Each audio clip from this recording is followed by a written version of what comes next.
오늘의 미 정부 한인 밀집 지역 뉴스입니다. 먼저 미국 내 주요 헤드라인 뉴스입니다. 조 바이든 대통령이 북한과 러시아, 중국, 이란 간 협력 확대에 대응하기 위해 도널드 트럼프 차기 행정부의 로드맵 역할을 할 새로운 국가안보 각서를 승인했습니다. 조 바이든 대통령이 임기 종료 전에 일본 제철의 미국 철강회사 US 스틸 인수를 공식 불허한다는 결정을 내릴 것으로 전망된다고 블룸버그 통신이 보도했습니다. 트럼프 대통령 당선인이 두 딸의 시아버지들에 이어 장남 도널드 트럼프 주니어와 약혼한 킴벌리 길포일에게는 주 그리스 대사 자리를 준다고 밝혔습니다. 도널드 트럼프 대통령 당선인이 미국에 10억 달러 이상 일정 금액 이상을 투자하는 기업에게 사업에 필요한 각종 인허가를 신속히 처리해주겠다고 선언했습니다. 트럼프 미국 대통령 당선인이 연방거래위원회 FTC 위원장에 앤드루 퍼거슨 위원을 지명했습니다. 리낙한 호임으로 지명된 퍼거슨 위원은 빅테크 기업 저격수 못지않다는 평가를 받고 있습니다. 오늘 연방노동부의 발표입니다. 노동부는 11월 소비자 물가지수 CPI가 전년 대비 2.7% 상승했다고 밝혔습니다. 전월 대비로는 0.3% 상승으로 전문가 전망치에 부합했습니다. 한국에서의 건강검진, 진료, 수술 예약은 한국 방문 전 K-메디컬 투어스닷컴에서 하실 수 있습니다. 한국병원 예약 공식 지정업체는 K-메디컬 투어스닷컴 뿐입니다. 한국 내 병원 전문의의 의료 상담도 예약 연결해 드립니다. 문의는 전화 213-700-3366번입니다. LA, OC 등 미서부 한인 밀집 지역 소식입니다. LA 서쪽 말리부 해안 지역을 뒤덮은 시뻘건 불길, 일명 프랭클린 산불로 주민 8천여 명에게 대피령이 발령됐습니다. 3,900에이커의 임야 소실에 이미 15채 주택들이 파괴됐으며 산불 위력은 더해가고 있습니다. 산불 위험이 높아지며 적색 경보가 발령됨에 따라 남가주 에디슨사가 어제 저녁 LA 카운티 11,500가구 이상의 단전 조치에 따라 전력 공급을 차단했습니다. 오렌지 카운티에서는 452가구, 리버사이드 카운티에서도 8,500가구 이상의 각각 단전 조치로 인해 전력 공급을 중단시켰습니다. LA시 의회가 내년 2월 1일까지 공항과 호텔 근로자들의 최저임금을 시간당 25달러로 인상하며 헬스케어 베네핏 페이먼트 $8 35센트도 제공토록 하는 시 조례안을 결정했습니다. LA시 의회가 고액의 부동산 거래에 세금을 추가로 부과하는 일명 맨션세 프로그램을 확대합니다. 여기에는 퇴거 방지, 렌트 보조, 그리고 시니어와 장애인을 위한 소득 보조 등의 내용이 담겼습니다.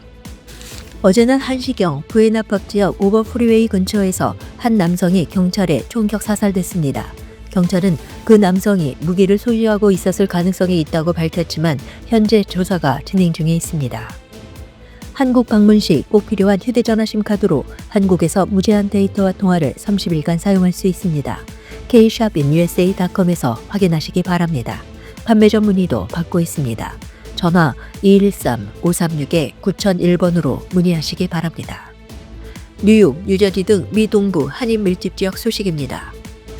뉴욕주 컬럼비아 대학교 한국인 재학생과 졸업생, 교수, 연구자 84인은 윤석열의 민주주의 파괴를 규탄한다는 성명을 발표했습니다. 특히 한도훈 국민의힘 대표는 동문의 명예에 먹칠을 한다고 비난했습니다. 뉴욕주 유권자들 42%는 생활비 문제 해결이 주정부의 최우선 과제가 돼야 한다고 답했습니다.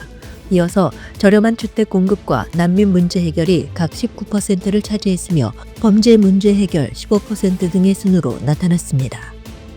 뉴욕 주정부가 연소득이 부부 공동 세금 보고 30만 달러 이하인 가구당 500달러의 인플레이션 환급수표를 지급하는 방안을 추진합니다. 예산안 확정 시 내년 가을쯤 지급될 것으로 보여집니다. 어제까지 올 한 해 동안 뉴저지에서 보행자 209명이 차량에 치여 사망하면서 전년보다 36% 급증했습니다. 연령별로 살펴보면 65세에서 79세 사이가 56명으로 가장 많았습니다. 대형 슈퍼마켓 체인인 크로거와 엘버슨의 인수 합병 추진이 최종 무산됐습니다. 엘버슨은 합병 승인을 얻기 위해 지난 수년간 사업 전략에 불필요한 제약을 받아왔다며 손실 보상 청구액이 수조 원대에 달할 것임을 예고했습니다. 샌프란시스코, 시애틀 등 이밖에 미국 내 한인 밀집 지역 소식입니다. 불법 체류 청년 추방유예 다카 프로그램 수혜자들의 오바마케어 건강보험 가입이 일부 주에서 차단됐습니다. 연방법원의 판결로 아이오와, 뉴햄프셔, 켄터키, 텍사스, 플로리다, 그리고 아칸소 등 19개 주에서 다가 수혜자의 오바마 케어 보험 가입이 차단됐습니다. 미국 정부가 중국산 웨이퍼와 폴리실리콘 등 태양광 관련 핵심 소재에 대한 관세를 지금보다 2배 높은 50%까지 인상할 것이라는 보도입니다. 새로운 관세는 내년 1월 1일부터 발효될 것으로 보입니다.